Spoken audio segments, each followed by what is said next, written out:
Welcome to English in a Minute. Americans use this idiom in both business and personal conversations. Know the ropes. I get to go to New York City next month for the first time. I'm really excited, but also nervous about finding my way around. Here is what you should do. Call my friend Sierra. She has lived in New York for more than 15 years. She knows the ropes, and she would be happy to show you around. If you know the ropes, you know how to do something, or how to get something done.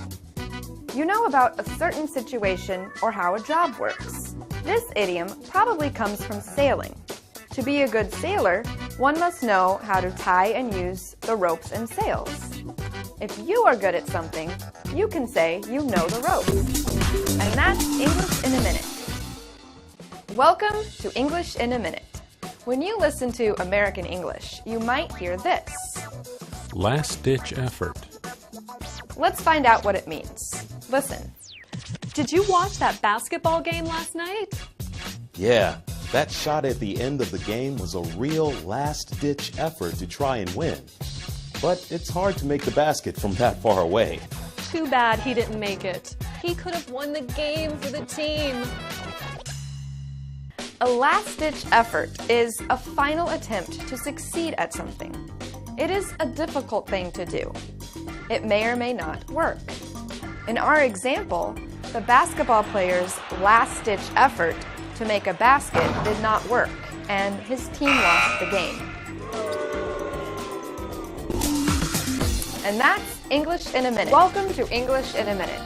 Who doesn't like fresh fruit picked right from the tree? But are Anna and Jonathan really talking about picking fruit? Let's find out. Low-hanging fruit. If we want really good sales numbers, we first need to sell this new product to our current customers. Absolutely. Our current customers are low-hanging fruit. They already love our products. The hard part is going to be finding thousands of new customers. On a tree, the low-hanging fruit is easy to pick. It takes more effort to climb a ladder to pick the right fruit from the top of the tree. The same can be said for a thing or even a person. Anyone or anything that can be won over or gained very easily is low-hanging fruit. And that's English in a Minute. Welcome to English in a Minute, where we teach you all about idioms in American English. If people tell you that you need to make up your mind, what do you think they mean? Let's listen. I'd like to go to France to see the Eiffel Tower, or Italy for the awesome food, or maybe Spain for the amazing beaches. Okay, make up your mind. Make up your mind. Make up your mind is a way of saying make a decision or pick something. It might mean making a choice from two or more things. Some people have trouble making a decision, so others might tell them, make up your mind and pick one. Make up your mind. And that's English in a Minute. Welcome to English in a Minute.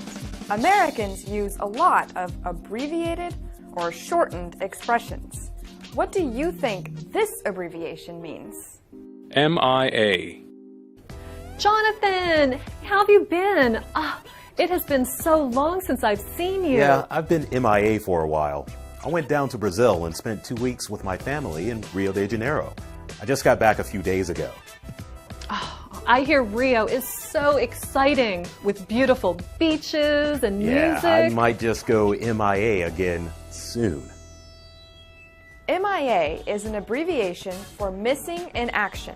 You can use this expression when someone disappears and you don't see them for a long time.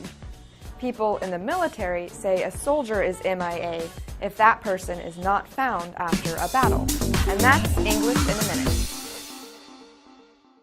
Welcome to English in a Minute, where we teach you all about idioms in American English. Idioms in American English can be hard to understand, so let's see if we can figure out what this idiom means. Miss the point. Okay, so now do you understand? I'm not sure. Can you explain it again? I think I missed the point. Okay, I'll explain it one more time. It sounds like someone does not understand something. And that's exactly what miss the point means. When you miss the point, it means that you don't understand something. You can use this phrase in any situation, and everybody in America will understand you. Miss the point. And that's English in a Minute. Welcome to English in a Minute. If you have ever heard American English before, you have probably heard this phrase. That's just my 2 cents. Does it make you wonder what pennies have to do with giving someone advice? Let's listen and find out. I love Nickelback.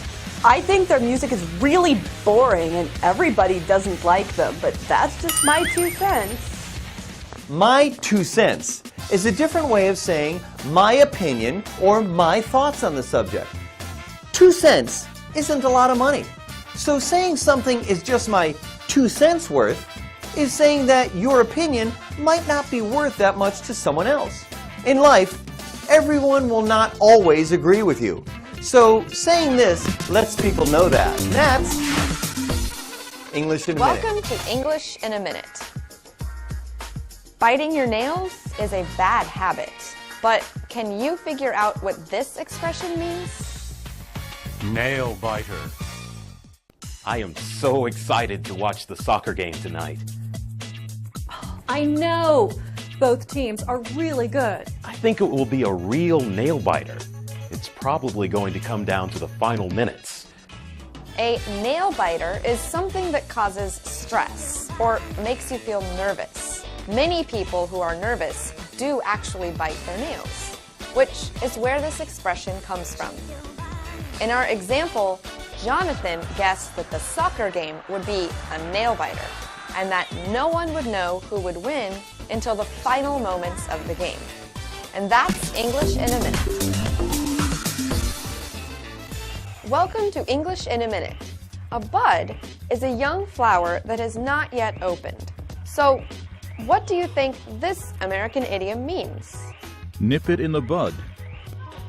Listen to these friends talking. My new neighbor is driving me crazy. She keeps coming over to my apartment uninvited. And then she will not leave. Oh, you need to nip that in the bud. Just tell her to call before coming over. Or just don't answer the door. If you nip it in the bud, you stop something from becoming a bigger problem. Nip means to cut.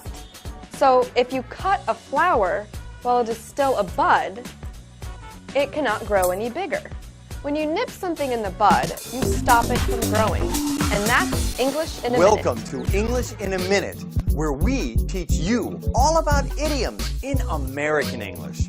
Like most people, Americans want to look good. And many people exercise every day. Have you ever heard this phrase? No pain, no gain. Hey, you look great. Have you been exercising? Yeah, every day for the last 3 months. Well, it must be so hard to exercise for so long. Yeah, but I want to look good, and you know, no pain, no gain. In American English, to gain something means to get something.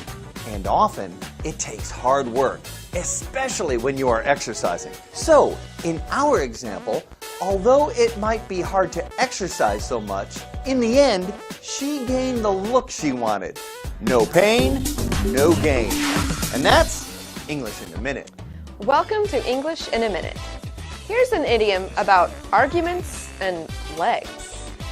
Not have a leg to stand on. Let's listen to my friends talking and using this American idiom. At first, the insurance company didn't believe me when I said the driver ran the red light before hitting my car. But there's a video that clearly showed his car going through the red light. Oh, in that case, he doesn't have a leg to stand on. He's going to have to pay to fix your car. Not having a leg to stand on means a person does not have any evidence to support his or her argument. Without evidence, your argument does not stand up under questioning because if you think about it, not having a leg would make it difficult to stand. And that's English in a Minute. Welcome to English in a Minute. Pins and needles are small, sharp, thin metal objects often used when sewing. But what do you think it means when people say this? On pins and needles. Oh, hi. Hey, how did your audition go last weekend? I think it went okay, but I won't hear back from the casting director until the middle of next week. Oh, the waiting game is the worst. Got that right. I'm going to be on pins and needles until I get that phone call. If someone is on pins and needles, they are very nervous or anxious. It is usually used to describe someone who is waiting to hear news about something really important to them. It is hard to relax if you are on pins and needles. And that's English in a Minute. Welcome to English in a Minute. This idiom sounds like it's about a chair. Edge of your seat. That sounds a little risky, right? Hey, what are you watching? This movie is so exciting. It has had me on the edge of my seat the entire time. I can't wait to see how it's going to end. Oh, I've seen this movie. You're right. It kept me on the edge of my seat, too. I can't believe the main character dies. Oh, thanks. Thanks a lot. If something keeps you on the edge of your seat, you are feeling excited or maybe nervous about what is going to happen next. We usually use this expression when talking about watching a movie, a performance, or reading a book. And that's English in a Minute. Welcome to English in a Minute. If two people are on the same page in a book, they are reading the same thing. But is that what this idiom really means? On the same page. That restaurant was great, but I hate coming home smelling like cigarette smoke. I hear you. I wish the city would finally ban smoking indoors. We're definitely on the same page there. If you're on the same page as someone, it means you are thinking in a similar way. It means you have a similar opinion about someone or something, or have the same understanding about a topic. You don't actually have to be reading the same book as someone to have the same idea. This idiom can be used in all situations. And that's English in a Minute. Welcome to English in a Minute, where we teach you all about idioms in American English. Have you ever heard the American English idiom, Once in a blue moon? it doesn't mean that the moon is blue.